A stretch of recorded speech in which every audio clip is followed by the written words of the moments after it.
Olá pessoal, estamos aqui com o segundo palestrante da Semana Acadêmica de Química, o professor Dr. Rafael Marangoni, o qual ministrou a palestra sobre materiais lamelares. É graduado em licenciatura e bacharelado em Química pela UFPR, mestre em Química Inorgânica pela UFPR e doutor em Química Inorgânica pela UFPR. Atualmente é professor titular adjunto da Universidade Estadual do Centro-Oeste. Antes de iniciarmos, queria agradecer ao professor por ter aceito o convite e ministrar a palestra. Eu que agradeço. Bom, para iniciarmos nosso pequeno debate, seria possível o senhor explicar para quem nos acompanha pela internet o que seriam os compostos lamelares? Sim. De forma mais simples, né, para acabar explicando um composto lamelar, é como se a gente pegasse então uma molécula, né? E essa molécula ela seria como se fosse uma folha de papel, né? A gente tem o crescimento dessa molécula na superfície do papel e o empilhamento delas, né? Dessas lamelas como se fosse uma resma de papel, seria então constituiria então essa unidade que a gente chama de material lamelar, né? Esse empilhamento de folhas, né? De lamelas, e a gente acaba trabalhando então, né? Com essas lamelas no sentido de acabar inserindo novas espécies, né, novas moléculas nos espaços entre estas folhas, né? Então, a diversidade química que a gente consegue, novos materiais com esse processo de intercalação acaba sendo virtualmente infinito, né? São muitas possibilidades. Existe alguma subdivisão entre eles? Existem algumas subdivisões de famílias, né, de materiais lamelares relativo à carga elétrica dessas lamelas, se elas são positivas, neutras, negativas. Um exemplo de material lamelar neutro seria o próprio grafite, né, já que seria um exemplo bem comum do cotidiano de qualquer pessoa dentro de uma lapiseira, de um lápis, né. A gente tem aquela barrinha de grafite, ela não deixa de ser o empilhamento de várias folhinhas, né, de carbono, né, empilhadas umas sobre as outras, né. E de acordo com a carga elétrica, então, né, se elas são lamelas positivas ou lamelas negativas, neutras, a gente pode gerar processos químicos, então, que tenta explorar, então, o potencial dessas características, né.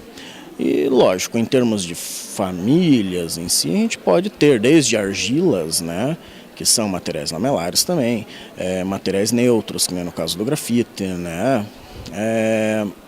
Ou seja, a gente tem uma riqueza, né? Se a gente for explorar materiais que são tridimensionais, bidimensionais, monodimensionais, só os bidimensionais que são materiais lamelares, existe uma infinidade de classificações diferentes, né? E eles são facilmente encontrados na natureza?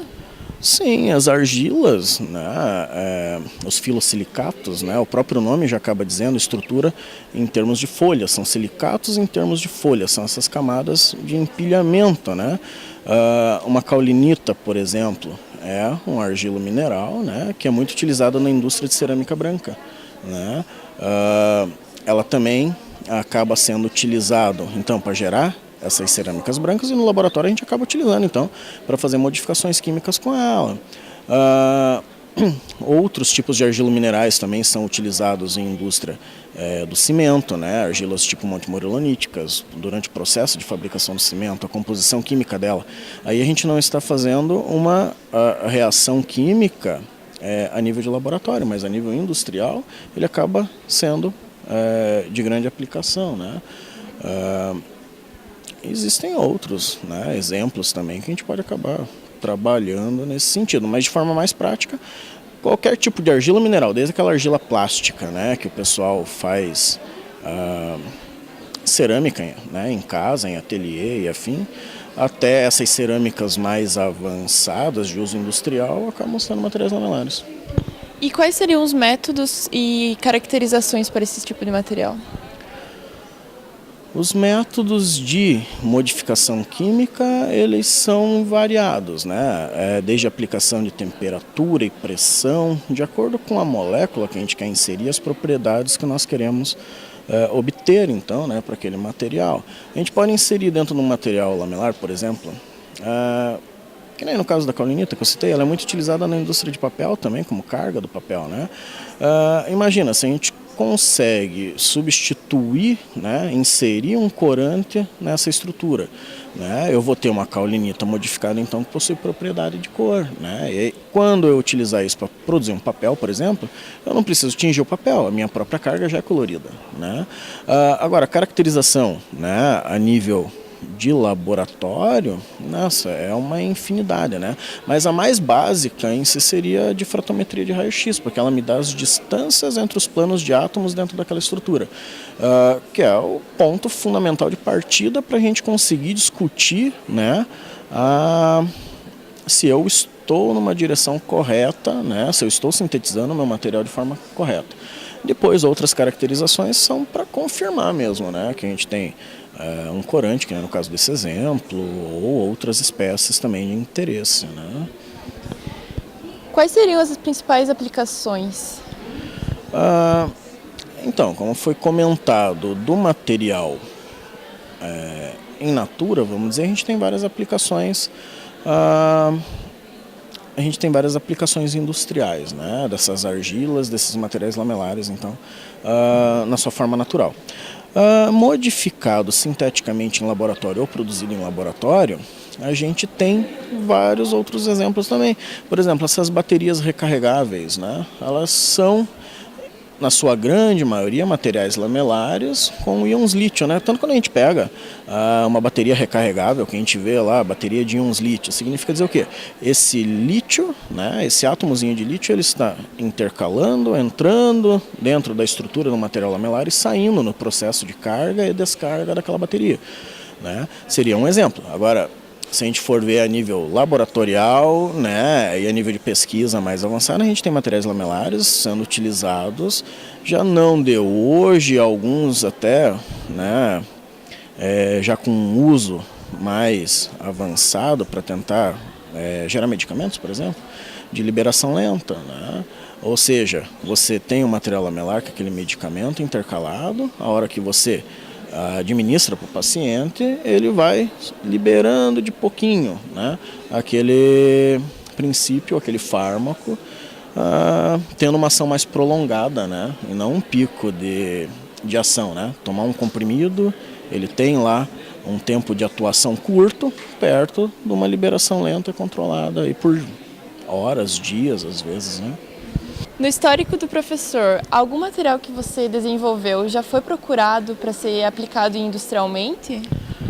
Não, ainda não. Eu tenho 2 patentes, né, registradas já, que a gente acaba utilizando esse tipo de material para...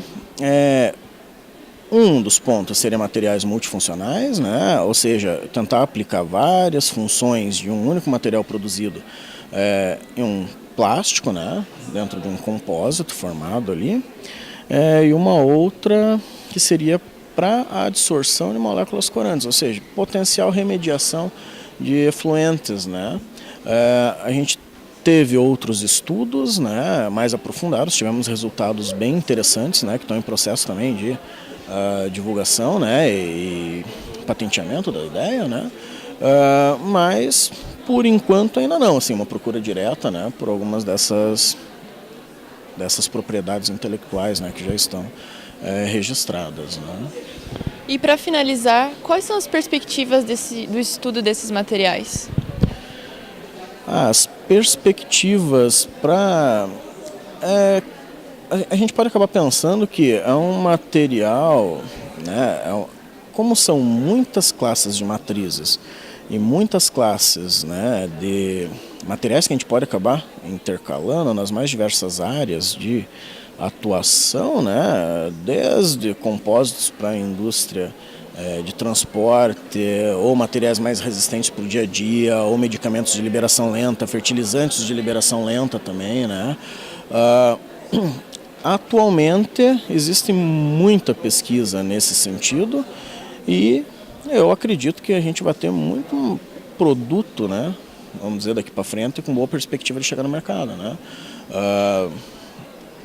E a gente tem vários grupos, né, dentro do Brasil que trabalham diretamente com esse tipo de material nas suas mais diversas formas, né. que trabalham diretamente, né, com essa divulgação e tentativa de levar para o público mais amplo, né, essas ideias na forma de produtos, né. Então acho que a perspectiva para os próximos anos é bem interessante, assim, em termos de divulgação para o grande público e potencial aplicação direta, né, e uso direto no dia a dia aí das pessoas. Então gostaria de agradecer novamente pela palestra, por ter aceito o convite e participar do evento. Muito obrigada.